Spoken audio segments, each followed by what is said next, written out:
Shabbat Shalom, meus irmãos. Boa tarde, tudo bem? Vamos iniciar mais um vídeo da semana sobre o evenismo, o evangelho sem dualismo.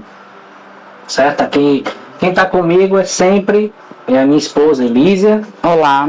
Ela está aqui conosco desde o primeiro dia, acompanhando, aprendendo um pouco mais sobre isso. E hoje a gente vai dar continuidade aos mandamentos, né? A gente parou no 4º mandamento na semana passada e essa semana nós vamos dar continuidade, né?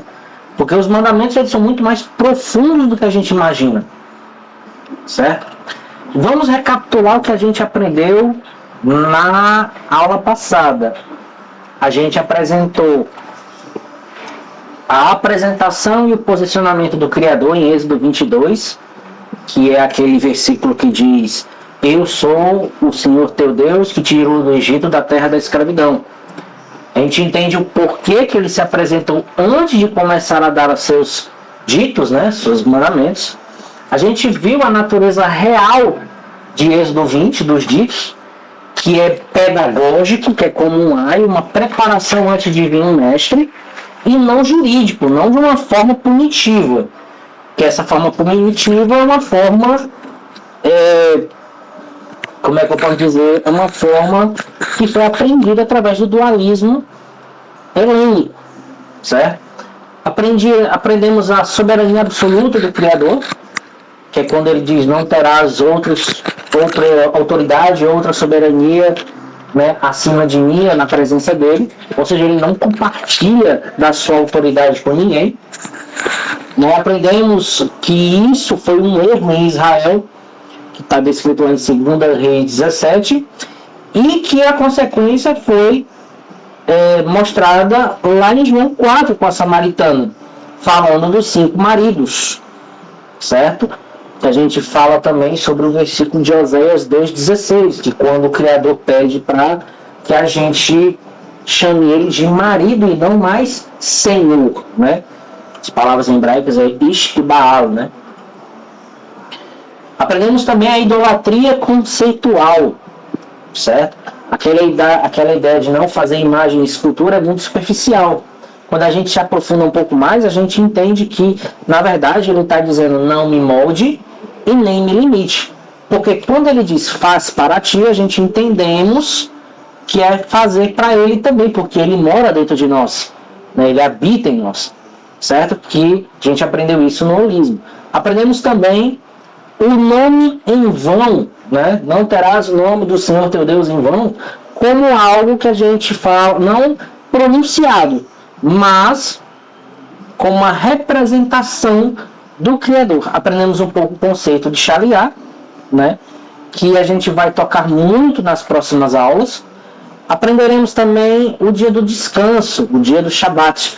A gente aprendeu que não traz salvação e que é um sinal de honra a ele. Que a gente não faz por obrigação, nem faz de uma forma, como é que eu posso dizer, punitiva, pensando que vai ser punido. A gente faz por honra a ele.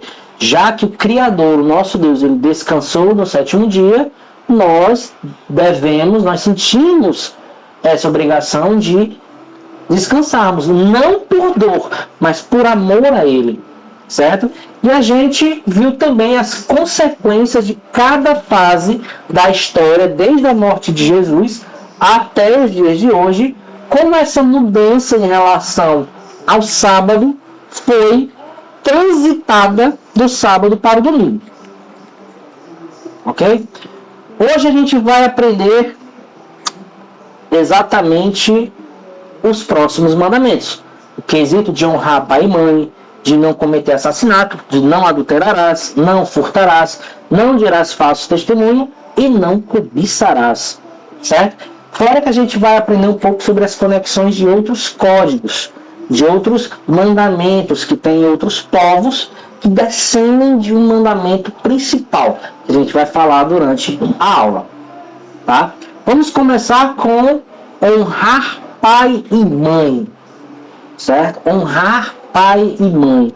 Muitas pessoas acham que honrar pai e mãe é só obedecer ao pai e mãe. Mas não é. É algo muito mais profundo. O que é que o versículo diz? Êxodo 20:12, né? Honra teu pai e tua mãe, para que se prolonguem os dias na terra que o Senhor Deus, teu Deus, te dá. A palavra honrar, em hebraico, se diz kavod. Repita comigo, kavod. Kavod. Que significa peso, densidade, gravidade, substância ou valor. Uma curiosidade, a palavra para hebraico, para fígado, é kaved, justamente por ser o órgão mais pesado e denso do corpo. Né? Em termos conceituais, kavod é o ato de reconhecer a importância, o valor e o peso ideal de alguém ou de algo. Quando você dá kavod ao Criador ou aos seus pais, você está dizendo: você não é insignificante, leve, poeira, você tem um peso enorme na minha vida. Ou seja, a gente está honrando o nosso nascimento. Se não fosse pela união do nosso pai e da nossa mãe, a gente automaticamente não existiria. Então a gente tem que dar importância aos ensinamentos dos nossos pais. Não só dos nossos pais. A gente vai aprender que pai e mãe têm um significado muito mais abrangente do que a biologia. Ok? Primeiro, a palavra pai, né? Ela é dita em hebraico av, mas em aramaico é aba. Não descreve apenas o gerador biológico, mas a fonte de transmissão da vida, conhecimento, autoridade ou proteção. O conceito de pai, é mais aquele que cria, aquele que ensina. Por exemplo, um andarilho vê uma criança no meio do tempo, no meio do lixo, e ele pega aquela criança para criar, como filho, certo? Automaticamente esse andarilho é o av daquela criança. E aquela criança deve honrar aquele pai, aquele homem, certo? Da mesma forma, acontece quando um mestre de artes marciais ensina o seu pupilo, né? O mestre, ele pode dar a palavra que for, o pupilo ele deve obedecer, mas não por autoridade, não por temor, mas por honra ao que está sendo ensinado. Por quê? Porque o filho, ele está caminhando nos mesmos passos que o pai fez na sua história, certo? E o pai, como tem mais conhecimento, certo? Ele deve ensinar isso para o filho, ok? A palavra... Então, o que a gente entende? Que a gente entende que mestres e profetas também são pais. Quando o profeta Eliseu, certo? Se vê o profeta Elias ser levado ao céu, ele não chama de meu professor, mas clama: meu pai, carros de Israel e seus cavaleiros. O que ele está dizendo? Ele está dizendo: meu pai foi levado pela carruagem. Meu pai, né? Está falando de Elias, certo? A gente entende também que um pai é um líder e um conselheiro, como os pais. Quando José governava o Egito, ele descreve sua função de liderança e conselho dizendo: Deus me pôs pai de Faraó e por senhor de toda a sua casa. Ah, pai é acima, precisa ser acima de uma autoridade? Não, basta ser um conselheiro. Né? No reino medieval, quando um pai se aposenta, um rei se aposenta, ele vira conselheiro do rei. E esse conselheiro do rei, né, o rei ele nunca vai colocar autoridade acima desse conselheiro. Pelo contrário, ele vai pesar as palavras que ele fala. Quando diz kavod ao pai, ele está dizendo: dê valor às palavras que ele está dizendo, porque elas são sábias. Certo? Ok. E a gente também tem fundadores de artes e ofícios. Em Gênesis 4, Jubal é chamado de o pai de todos os que tocam harpa e flauta. Pai, olha aí o Av novamente. Então, quando a gente entra no conceito de Av, certo? Que também é as duas primeiras letras de Even, que é pedra, a gente entende que a gente não está colocando uma posição biológica, uma hierarquia, mas a gente está entregando, certo, a ideia de um conceito de superioridade àquela pessoa, de experiência, certo? Nós estamos valorizando a experiência que aquela pessoa teve, certo? E isso é o sinal maior de respeito que a gente pode dar para alguém, ok? Tem alguma pergunta, Elisa? No momento não. A gente continua com mãe, certo? Porque sempre vem a pergunta, pai e mãe.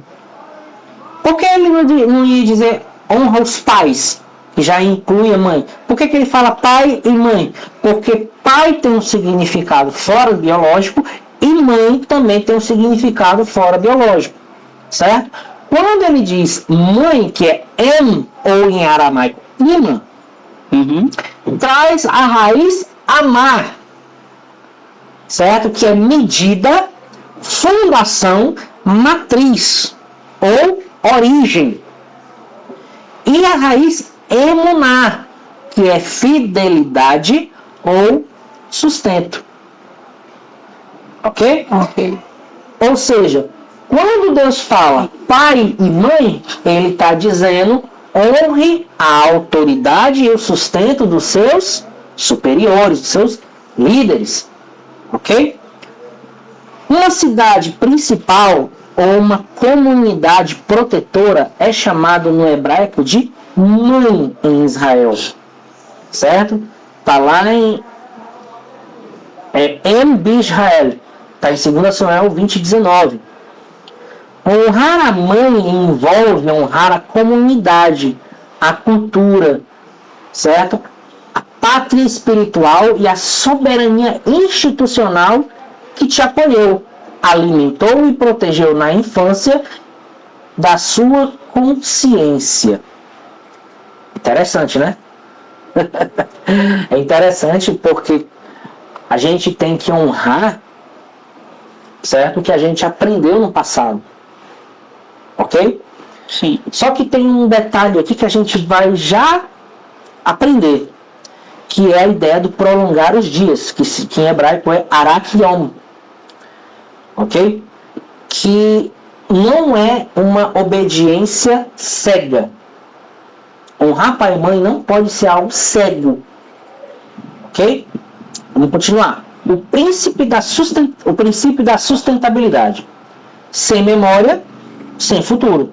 Uma sociedade que descarta seus idosos e ignora seus mestres consome a si mesma e entra em colapso na Terra. Ou seja, você vê muita gente ignorando os seus pais, certo? Isso só prova de que a nossa nação ela está sendo apodrecida de dentro para fora. Porque quando os pais se tornam idosos, é a prova prática, tem que ser praticado, certo? A ideia de honrar até o último suspiro, certo? Porque o Criador, ele falou que ele ia prolongar os dias de vida justamente porque para que ele possa cuidar e honrar essa liderança, certo? A lei da continuidade. O respeito às raízes e a soberania garante a estabilidade biológica, psíquica e comunitária. Se não tiver alguém com uma certa experiência, certo? A pessoa fica perdida. Ela não tem norte para caminhar. Ela não sabe distinguir, por exemplo, o que considera certo ou errado. Entendeu? E a gente continua sobre o prolongar os dias, mostrando as 3 dimensões dessa ideia de prolongar os dias. Primeira dimensão é a dimensão social e histórica, adoração do povo na terra. Se a geração mais jovem ignora que a geração mais velha aprendeu sobre agricultura, medicina, perigos do deserto, justiça e moralidade, essa nova geração comete os mesmos erros do passado e é destruída. A sociedade que despreza a sua memória histórica entra em colapso e é varrida da terra por sua própria burrice, estultícia, né? O prolongamento dos dias na Terra significa a sobrevivência da comunidade ao longo das gerações. A segunda camada, segunda dimensão, a dimensão psicológica e emocional, a saúde do ser, né? Psicologicamente, cortar a raiz é cortar o fluxo de pertencimento. Isso gera ansiedade, amargura e desequilíbrio emocional. A neurociência e a medicina moderna comprovam que o estresse crônico gerado por traumatismos e conflitos familiares não resolvidos encurta os telômeros, né, o tempo de vida, e causa doenças físicas. Ter kavod, dar devido peso e reconciliar-se com a origem, traz paz mental e literalmente prolonga a saúde do corpo. E a terceira camada é a dimensão da sabedoria de vida. A geração mais velha já viveu, errou, acertou e acumulou bagagem. Ouvir e honrar a soberania dos mestres e pais funciona como um atalho de sobrevivência. Quem ignora a instrução dos pais tende-se a se meter em caminhos perigosos, escolhas impulsivas e autodestrutivas que cortam a vida precocemente. Certo? Então a gente tem que entender que a ideia de honrar pai e mãe é uma ideia absoluta, né? E é o primeiro mandamento com efeito, com promessa, ok? Prolongamento de dias. Diga, Elisa. Sim, sobre a questão aí, né, de honrar pai e mãe. Ao entender que honrar significa reconhecer peso, valor e importância, e não apenas obediência ou respeito formal, como essa definição muda a forma como vivemos esse mandamento hoje?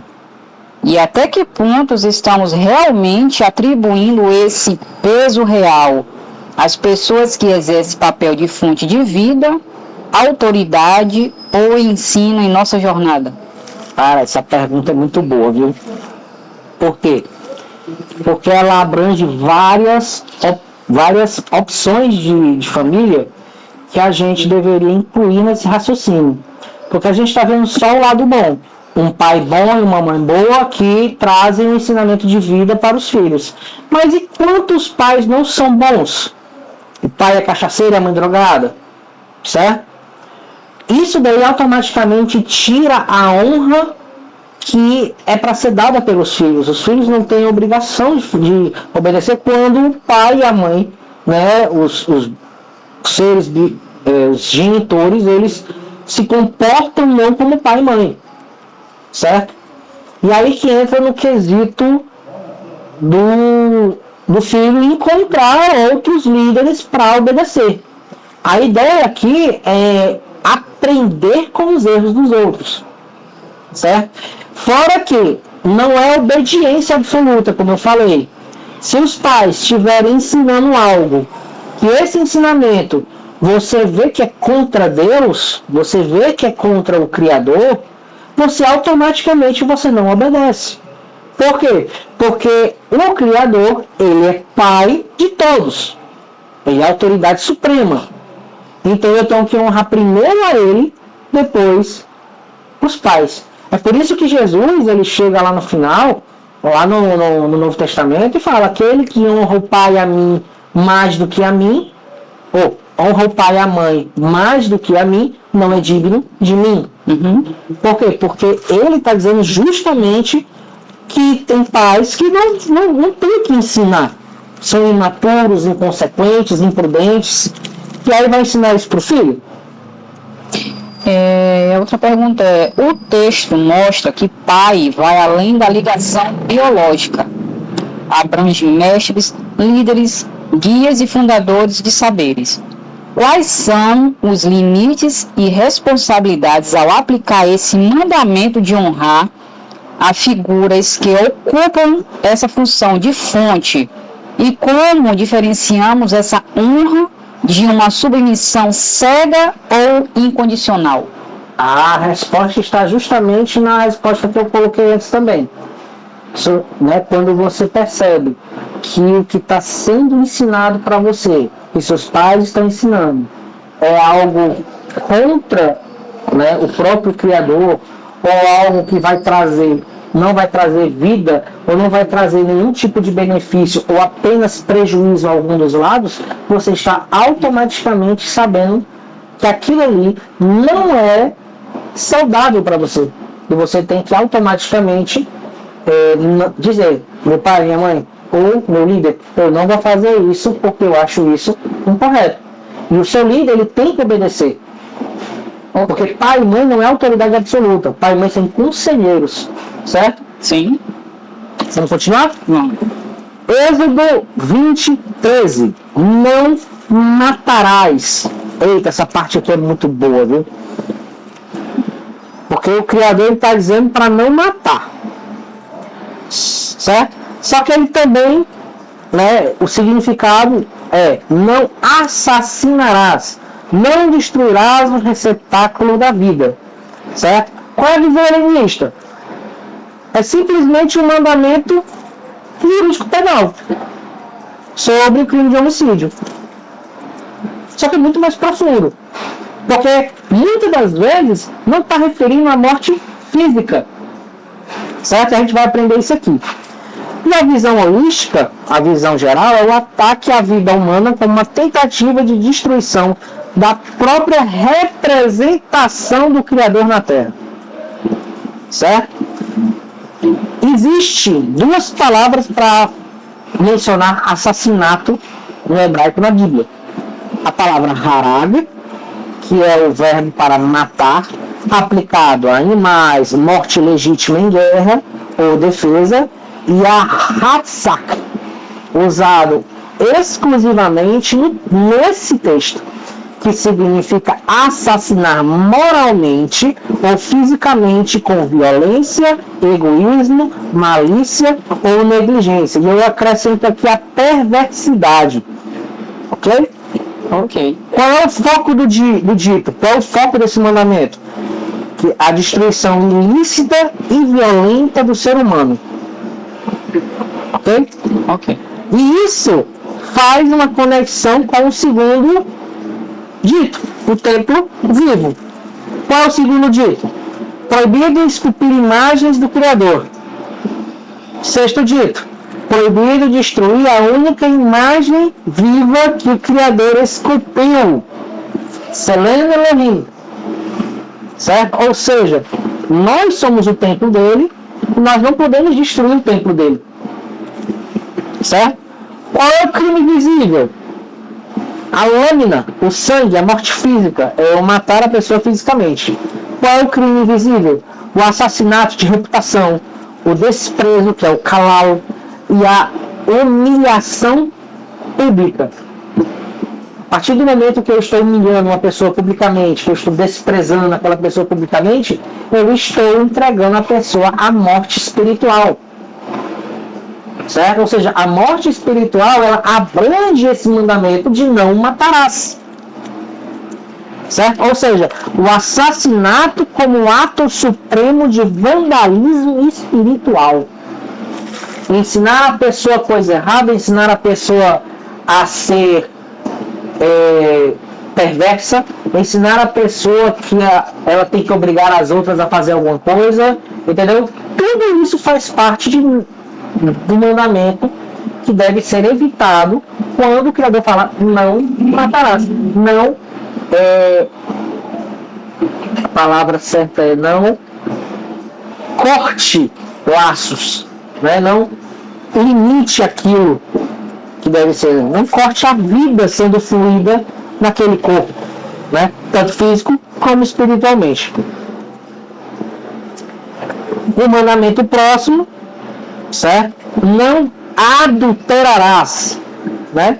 A maioria das pessoas entende essa visão de adulterar como traição. Só que é muito mais profundo do que a gente imagina, porque assim, o nosso Criador, ele é espírito. Se ele é espírito, ele trabalha com as coisas da mente. Sim. E se ele trabalha com as coisas da mente, ele habita na nossa mente, a gente tem que entender que tudo que ele falou, tudo que ele fala, ele tem peso físico, mas também tem peso espiritual. Ok? Sim. Vamos para a leitura. A visão ocidental helenista reduziu o adultério a um mero moral de infidelidade sexual, o tabu da carne.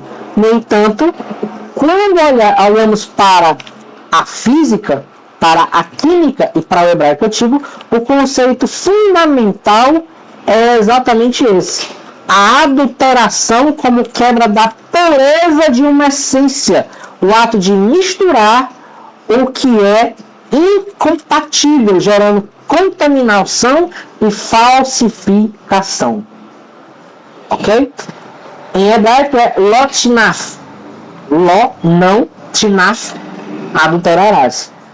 Ou seja, não contaminarás a essência com elementos estranhos. Tá? Ok. Visão helenista reduzida, o tabu estritamente sexual de proibição da carne. Traição. Visão holística, a proibição da falsificação, da mistura corruptora ou quebra da integridade. É um exemplo a gasolina e a água, chamada gasolina adulterada. Né? Quando a gente coloca gasolina com água dentro do tanque, o carro não vai funcionar direito. Sim. Não é verdade? Sim. Perde a potência, perde a identidade e destrói o motor que deveria alimentar. A mistura incompatível, unir duas coisas de naturezas opostas, fingindo que são uma coisa só. Certo? Uma das coisas que eu entendo em relação a não adulterarás e que adorar outros deuses, adorar outras coisas, colocar essa soberania junto com o Pai, é justamente cometer o adultério, adulterar a minha conexão e a minha essência com o próprio Criador. Eu estou colocando outra coisa junto para completar algo que já é perfeito. Entendeu? Então o adultério começa aí, começa na idolatria. Ou seja, a idolatria é um tipo de adultério. Interessante? Sim. Tem alguma pergunta? Não. Posso continuar? Pode. Continuando sobre a questão do não adulterarás. Certo? A lei das misturas da Torá. Olha só que interessante. As mitzvot, que são as regras dos 5 primeiros livros da Bíblia, tem 3 regras que relacionam a mistura. Primeiro, não semear a vinha com 2 espécies de sementes. Deuteronômio 22:9. Não lavar o boi e o jumento, não lavrar com o boi e o jumento juntos no mesmo jugo. Ou seja, não colocar na carroça um boi e um jumento, né? Na mesma carroça. Porque um tem um jeito diferente do outro. Não vestir roupas feitas de lã e linho misturados. O chatnetz, que é em Deuteronômio 22:11. São 3 versículos, um debaixo do outro, que fala de mistura. Mas, Rui, a gente tem que obedecer essas regras, certo? Tem que obedecer essas regras como algo jurídico, não. Certo? Mas se a gente tiver a oportunidade de obedecer, a gente vai obedecer. Tá? Por que a gente não deve semear a vinha com 2 espécies de sementes? Por quê? Porque uma semente vai acabar devorando a outra e a colheita vai ser ruim. Né? Por que eu não posso lavrar o boi e o jumento no mesmo jugo? Porque o boi e o jumento têm ritmos diferentes e a carroça tende a virar, tende a não cumprir o seu papel. E por que as roupas de lã e linhos não podem ser misturadas? Justamente porque porque elas tendem a rasgar com muita facilidade. Ou seja, o adultério ela sempre gera uma consequência negativa. Ok? Uhum. E temos também a pior dos adultérios, que é a hipocrisia. Certo? Uhum. O que é hipocrisia? É viver uma vida dupla. Aparentar uma pureza por fora, mas carregar contaminação por dentro. A corrupção do caráter, da palavra e da aliança. A destruição da confiança, a engrenagem que mantém o corpo comunitário de pé. Os líderes da antiguidade, os saduceus, fariseus, por que eles eram chamados de hipócritas? Porque eles ensinavam as pessoas a essência pura, mas eles mesmos estavam contaminados, né, com perversidade. Né? Ou seja, eles adulteraram a essência de dentro deles, tá? Mas eles falam, né, da essência de forma pura para eles. É por isso que Jesus ele fala: faça o que eles dizem, mas não faça o que eles fazem, porque eles são hipócritas. Certo? E não adulterarás não é uma regra sobre moralismo sexual, é um mandamento sobre a integridade do combustível da vida. O Criador não aceita alianças batizadas com a mentira. Quem adultera dilui a verdade, corrompe a confiança e destrói o motor da comunidade com o combustível da falsidade. Cara, forte essa frase, viu? Próximo mandamento: não furtarás. Êxodo 20:15. Lot 9. Né? Não furtarás ou não sequestrarás a vida ou os meios de subsistência de alguém. Né? O que tu entende, amor? Como não furtarás? Não pegar algo de alguém, não roubar. Não pegar algo de alguém, é top. No hebraico, e a estrutura do texto, esse dito trata da usurpação da liberdade, do tempo e do fruto da vida alheia. Com a visão helenista, né? É um mandamento focado exclusivamente na defesa da propriedade privada patrimonial. É não roubar um objeto de alguém. Uhum. Certo? Qual é a visão holística? A proibição de rebaixar o ser humano livre à condição de objeto ou escravo através do roubo de sua vida, tempo ou trabalho. Ok? Uhum. Uma coisa interessante sobre a ideia de ser escravo no povo de Israel era que o escravo ele tinha dignidade. Era como se fosse um trabalho normal. Entendeu? Ele dizia escravo, mas era servo, trabalhador para aquela pessoa. Diferente, por exemplo, do Egito, que forçava as pessoas a trabalharem sem parar. Certo? E isso é justamente esse mandamento.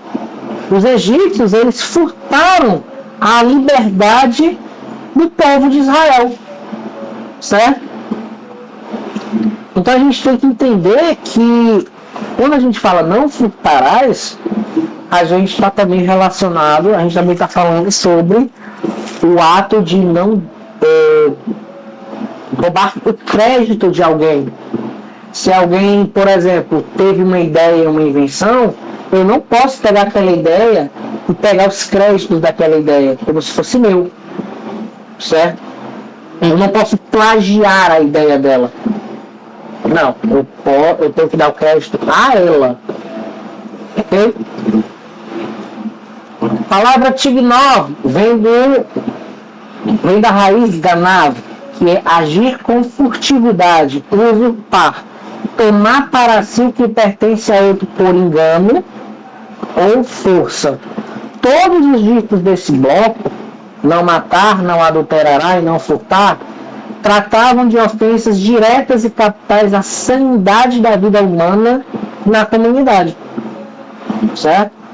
Genevat Nefesh, o sequestro da redução do indivíduo à escravidão, ou seja, o roubo da alma, né? Fazer daquela pessoa um subordinado forçado, certo? As formas invisíveis de furtar: o roubo do tempo e do suor. Primeiro, o roubo do fruto do trabalho, reter o salário do trabalhador ou pagar um valor injusto. Está lá em Deuteronômio 24, versículo 14 e 15. A falsa balança, alterar os pesos e as medidas do comércio para enganar o comprador. Levítico 19, 35 e 36. O roubo da mente, atenção, olha essa parte. Vender ilusões ou enganar a boa-fé do próximo. Benevates da arte, o roubo do conhecimento, discernimento. Se eu me levantar e oferecer um falso ensinamento para alguém, certo? Eu estou automaticamente quebrando esse mandamento de não furtar, porque eu estou furtando o conhecimento daquela pessoa, a oportunidade daquela pessoa conhecer a verdade. Um dos que acontece muito são os líderes religiosos que usam a palavra, o nome de Deus, para benefício próprio. Eles estão roubando, furtando bens, certo? De dízimo, estou falando justamente do dízimo, certo? Das pessoas que não entendem da forma correta. E eles nunca vão ensinar da maneira correta. Por quê? Porque é a maneira que eles têm de furtar. Ou seja, para o Criador, fazer isso no nome dele já está descumprindo o mandamento de representar ele bem, já está descumprindo o mandamento de ser um bom líder e ainda está descumprindo o mandamento, furtando o conhecimento, certo? Furtando o bem-estar, a boa-fé da pessoa. Alguma pergunta? Não. Autonomia e a dependência opressora. O ecossistema da provisão. Confiar que o Criador proveu o suficiente para cada um através de um trabalho honesto. Ou seja, eu tenho que entender que o Criador ele dá a quantidade certa para cada pessoa. E quando eu vejo que certa pessoa não está oferecendo aquela quantidade, eu tenho que entregar um pouco do meu para ela. Certo? Que é por isso que Jesus fala que é melhor dar do que receber. Certo? Parasitagem. Furtar é querer usufruir da criação sem pagar o preço do próprio esforço. A mentalidade do parasita. Ou seja, quando o Criador ele falou para Adão: da terra tirás o teu sustento, ele já estava eliminando a ideia de ser um parasita na criação de Deus. Certo? E a preservação da paz e da igualdade dentro da comunidade de pessoas livres. Ou seja, a partir do momento que eu oprimo alguém para fazer o que eu quero, eu já estou praticamente furtando algo dele. Ok? Não furtarás não é uma lei para defender os grandes patrimônios dos impérios. É a garantia de que nenhum homem tem o direito de roubar a liberdade, o tempo e o suor de seu irmão. Quem furta o trabalho alheio ou engana na balança da vida está tentando recriar a lógica escravagista do Egito dentro da comunidade dos libertos.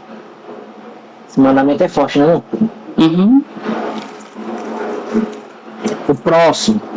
Não dirás falso testemunho. Né? Êxodo 20:16. A inviolabilidade da verdade e da justiça. O que significa? Praticamente esse mandamento. Não responderás contra o teu próximo como testemunha da ilusão ou falsidade. Qual é a visão helenista, né? Não contar mentira cotidiana, reduzido à regra moralista infantil, né? Qual é a visão holística? A proibição de usar as palavras para perverter a justiça, criar falsas realidades e destruir a honra ou a vida do seu irmão. Ou seja, é eu tentar desviar o pensamento daquele irmão para algo que não existe ou que existe somente na minha cabeça, ou no ideal. Ou seja, o evangelho, o ato de evangelizar alguém, certo? Entra nesse mandamento. Sim. Mas tá ruim. Como assim? Eu não estou entendendo. O próprio Jesus não fala para a gente fazer o id. Ele fala para a gente fazer o id e fazer discípulos. Ele não fala para a gente tentar convencer as pessoas de que elas estão erradas. Certo? Como assim? Quando um mestre ele sabe o que está fazendo, ele sabe o que precisa, ele não precisa ensinar, as pessoas já o admiram por quem ele é e ele sentem vontade de aprender com elas. Era Jesus que ia atrás das pessoas ou as pessoas que iam atrás de Jesus? As pessoas iam atrás. Exatamente. Ok? Então a gente já tem que entender que o evangelho, dependendo de como a gente está fazendo, ele quebra esse mandamento de não de dizer falso testemunho. Tá? Que é Ed Shaker, que é a testemunha da ilusão. Ed, testemunha, aquele que atesta e confirma a realidade factual diante da comunidade. E Shaker, falsidade, engano, ilusão, fraude estruturada. Tá? Como você pode me apresentar na Bíblia uma fraude estruturada? Posso muito. Os concílios, certo? São fraudes estruturadas. Eles tentavam pegar elementos de fora, do judaísmo, do helenismo, do zoroastrismo, e construíram uma religião romana, certo? Através dessa estrutura. E isso é um falso testemunho, porque foge da verdade. E uma mentira contada muitas vezes se torna verdade. Hoje, o que é considerado, a gente considera falso testemunho, para muitos é a verdade absoluta. Né?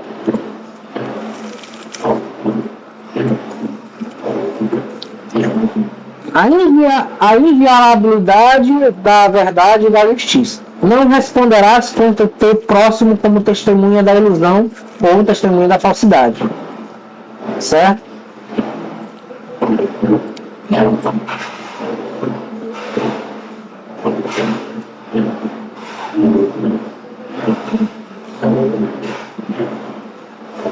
As três camadas do falso testemunho.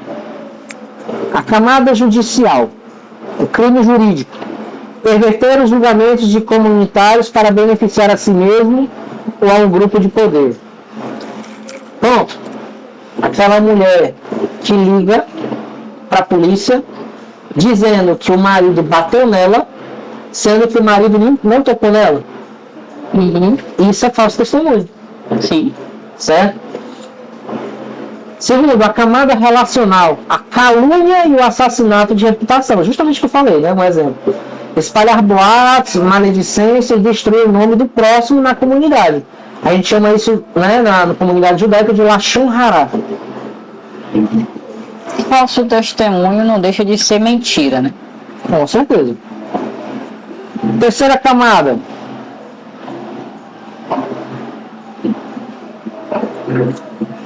Né? Realidade objetiva criada pelo soberano por narrativas ilusórias, que era o que eu estava falando sobre a questão da religião católica, que foi criada através de imperadores romanos que eram pagãos, certo?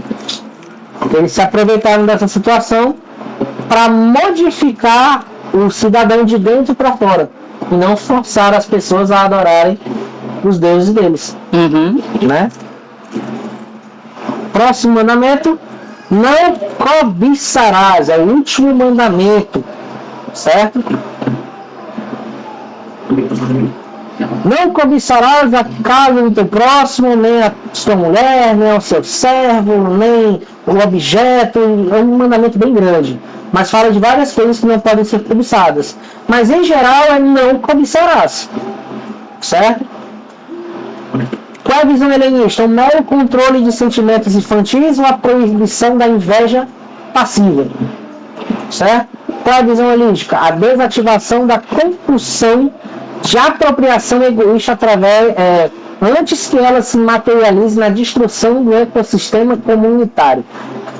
É um pouco difícil a frase, mas tipicamente eu não ser obsessivo com algo. Eu não cobiçar algo que não seja meu, ou cobiçar algo que não é para mim. Né? Precisa ser de outra pessoa? Não precisa. Certo? Por exemplo, se eu tiver louco de vontade de ter um carro e fazer de tudo, atropelo todo mundo para conseguir um carro, eu estou automaticamente cobiçando aquilo ali. Eu estou passando por cima de tudo. Tá? Isso entra na palavra de kamad, a obsessão de apropriação. Não é um simples desejo passageiro, mas um desejo ardente, obsessivo e arquitetado, focado em tomar para si o que pertence ao outro, que é a chamada mecânica do ego, que é o leca. Certo? Olhar para o que é do próximo e concluir que a sua vida só estará completa se você subtrair aquilo do outro. Ou ter algo semelhante. Porque inveja também é um tipo de cobiça. Sim. Tem alguma dúvida até aí? Quer comentar alguma coisa? No caso aí, de que maneira essa mentalidade destrói o equilíbrio coletivo e como cultivar satisfação e reconhecimento do que recebemos de Deus para neutralizar essa compulsão de apropriação no dia a dia? Isso daí é justamente a questão da gratidão. Certo? Essa parte desse versículo, ou desse mandamento, ele aponta diretamente para ser grato. Se eu tirar a negatividade do não cobiçarás, né, eu posso dizer que esse mandamento diz exatamente: seja grato com o que tem, seja grato com o que fez, seja grato com tudo que você pode proporcionar a alguém, certo? Ou seja grato. Esse mandamento ele significa exatamente isso. Certo? E o detalhe, o 10º mandamento, que esse mandamento é a raiz de todos os outros. Certo? Porque a mente cobiça e gera roubo. A mente cobiça a mulher do próximo e gera adultério. Sim. A mente cobiça o status da terra do irmão do Egito, né? E gera o falso testemunho e o assassinato. Olha só que interessante. Davi quebrou esse mandamento quando ele cobiçou Betseba, Sim. Né? Esposa de Urias. E olha o que ele fez. Bem feio. Ele simplesmente planejou a morte do próprio amigo. E olha qual foi a consequência do Criador. A espada não sairá da sua casa. Ou seja, sempre haverá assassinato e violência dentro da casa dele. O peso ainda é bem grande. Certo? O único dito que atua na intenção interior, curando a causa, não apenas o sintoma. Certo? Ou seja, não cobiçarás, ele era para ser o 5º mandamento, mas Deus colocou como último justamente para fechar o bloco com chave de ouro. Né? Ou seja, a gente entra aí no contentamento, que é a parte da gratidão, que é a intovar. E outra, ele no caso Davi, ele reconheceu, né? Depois de ter passado aquele processo, ter recebido um recado, aí ele viu que ele cometeu o erro e ele entendeu que ele teve que arcar com as consequências. Né? Sim. Porque tem gente que erra, mas não quer arcar com a consequência. Não, também tem que levar em consideração que Muitas pessoas entendem Davi como o homem segundo o coração de Deus, mas até o homem segundo o coração de Deus erra. Erra, com certeza. Comete pecado, porque você é ser humano. Né? Vamos lá. O contentamento, a ilusão da escassez. Ok? A crença errônea de que a provisão do Criador é limitada e que é preciso tomar do irmão para ter o suficiente. Certo? Isso aí já é uma ramificação do não cobiçarás. É eu achar que Deus só quer me dar aquilo ali e Ele não pode me dar mais. Tá? O Ain Tová, que é o olhar bom e generoso, celebrar a porção e a prosperidade do próximo em vez de cobiçá-la.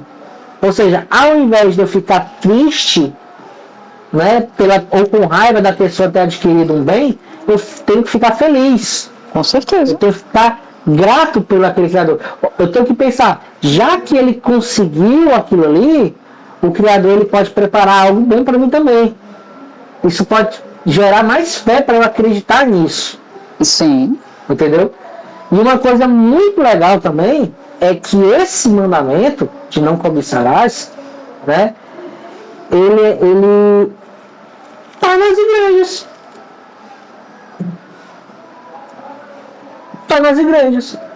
A maior parte dos conselhos que o pastor dá, que muitos pastores e padres dão hoje, é seja grato. Né?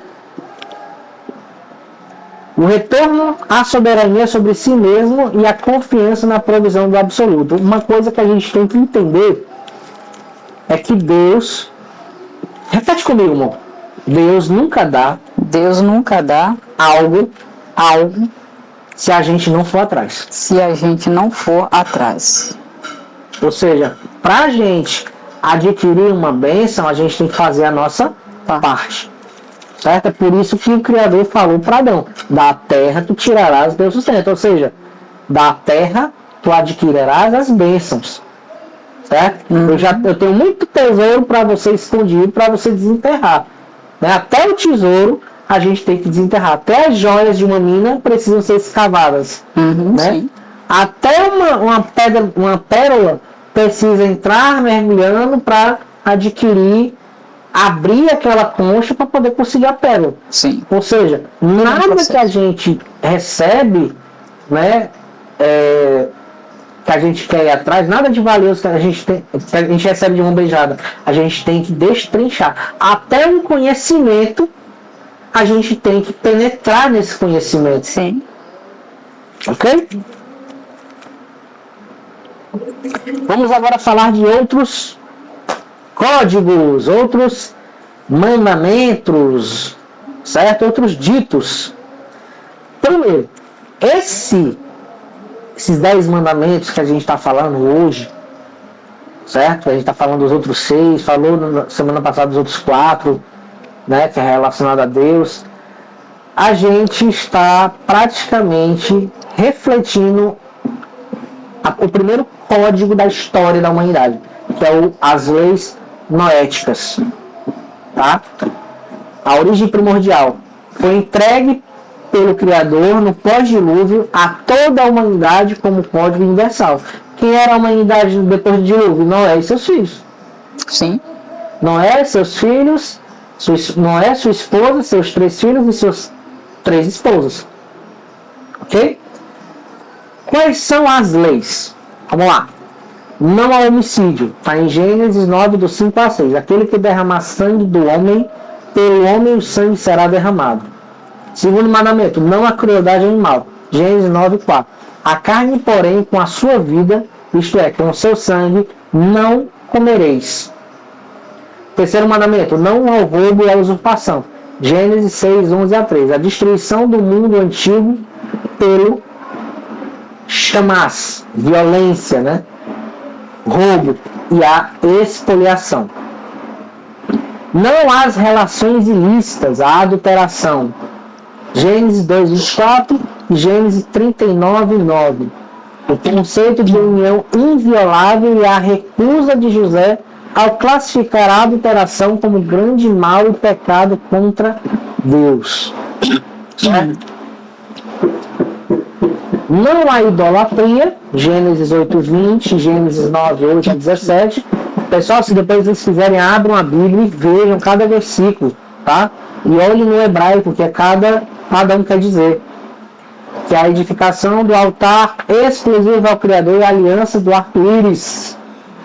Não há blasfêmia, a profanação, que é Gênesis 4:26, Gênesis 9:26, que é a invocação do nome do soberano e a honra de sua soberania, que esse mandamento, ele é justamente o segundo e o terceiro mandamento. Não terás outros deuses diante de mim, e não tomarás o nome do Senhor teu Deus em vão. E o estabelecimento dos tribunais de justiça, que é Gênesis 9:26, que é praticamente quando você faz todos os outros e consegue identificar quem não faz, para ser justo, né, para dar uma punição justa àquelas pessoas. Que é Gênesis 9:6, que é a exigência de prestar contas e julgar o derramamento de sangue na comunidade. Ok? Vamos lá, primeiro código, né, depois do código noético, é o código de Hammurabi, tá? O código de Hammurabi, ele existia no tempo de Abraão, certo? No tempo de Abraão. E parecia que Abraão, ele obedecia a esses códigos, só que era um código gigantesco. Se eu não me engano, é 480 regras. E ele obedecia somente àqueles que ele achava, né, que era correto, que vinha das leis noéticas, porque Abraão conhecia as leis noéticas, porque ela passava de geração em geração. Tá? Só que o Código de Hammurabi foi para um povo corrompido, que tentou, em algo penal e violento, classista e patrimonialista. Ok? Quando Abraão está em Ur dos Caldeus, lá em Gênesis capítulo 11 e capítulo 12, Abraão nasce no berço da cultura da Mesopotâmia, Suméria, onde vigora a lógica de Hammurabi. Certo? O chamado saia da tua terra, certo? É justamente a ordem do Criador sair dessa mentalidade de Hammurabi, certo? E ir para um lugar para receber um código novo, para honrá-lo, na verdade, ao invés de honrar os entulhos de outras regras que foram colocadas junto ao código Hammurabi. Entendeu? E isso é justamente idolatria conceitual. Eu estou pegando umas regras que eram 7 e transformei em 480, né? E ainda tem que pegar para estar lembrando, né? Exato. O classismo agressivo, a antítese da justiça noética. Vamos lá. Aqui tem duas regras aqui do Código de Hammurabi, certo? São parecidas, mas dão essa ideia, né? A lei 196 e a 199. O valor do corpo humano dependia da classe social. Dono ao escravo custava apenas moedas ao dono. Lei 16 e 22. Roubar propriedade ou libertar o escravo, pena de morte. Ou seja, se eu libertar um escravo, eu poderia morrer. Né? Entendeu aí a ideia? Existe uma regra, né, que é justamente o mandamento do Código Hammurabi, que é muito conhecido, que é o famoso olho por olho, dente por dente. Né? Se alguém arrancar o olho, você tem o direito de arrancar o olho daquela pessoa. Se você arrancar o dente, você tem o direito de arrancar o dente daquela pessoa. Isso é o Código de Hammurabi em ação. Certo? Cultura de Abraão. Abraão rejeita o modelo de império que coloca as coisas acima das pessoas e funda uma linhagem baseada na justiça e da equidade, que é Sadzar Mitzpat.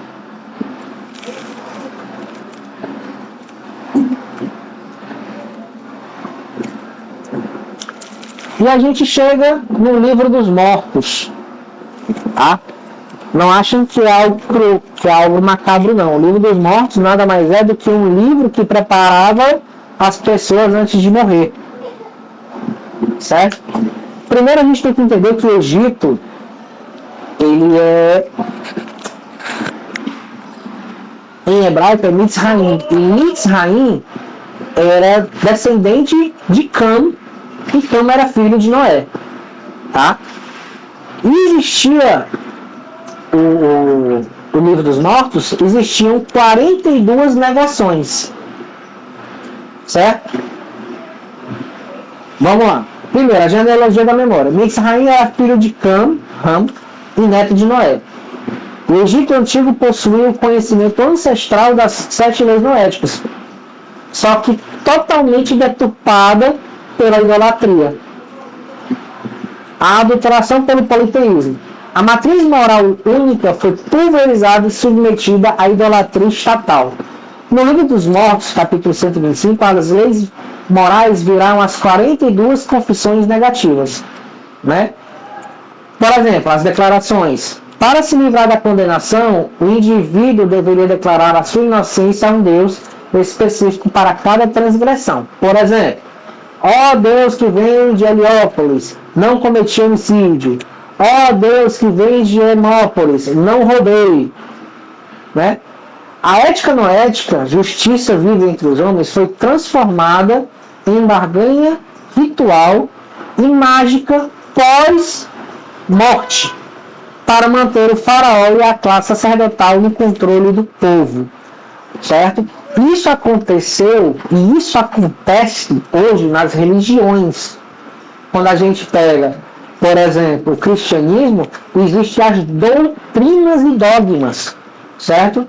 Que são justamente regras que são colocadas para o controle do povo. Até no judaísmo tem essas regras, que é o que o pessoal chama de mitzvot, que são as 603 leis, certo? Que se você não cumprir, você pode ser passível com a condenação de Deus e tal, né? Sendo que o objetivo final não é esse. O objetivo final da Torá é trazer vida, certo?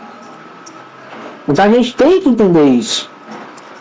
Pessoal, eu agradeço todos vocês que assistiram esse vídeo, que estão assistindo, que estão anotando, tá? Agradeço demais. Curta, compartilhe se vocês quiserem, tá? Eu estou deixando esses vídeos todos aqui, tá? Eles não vão sair dessa ponta, tá?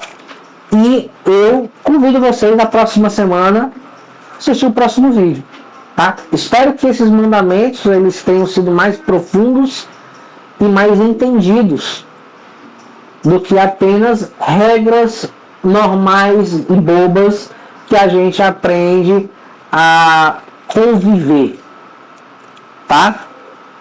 Até mais.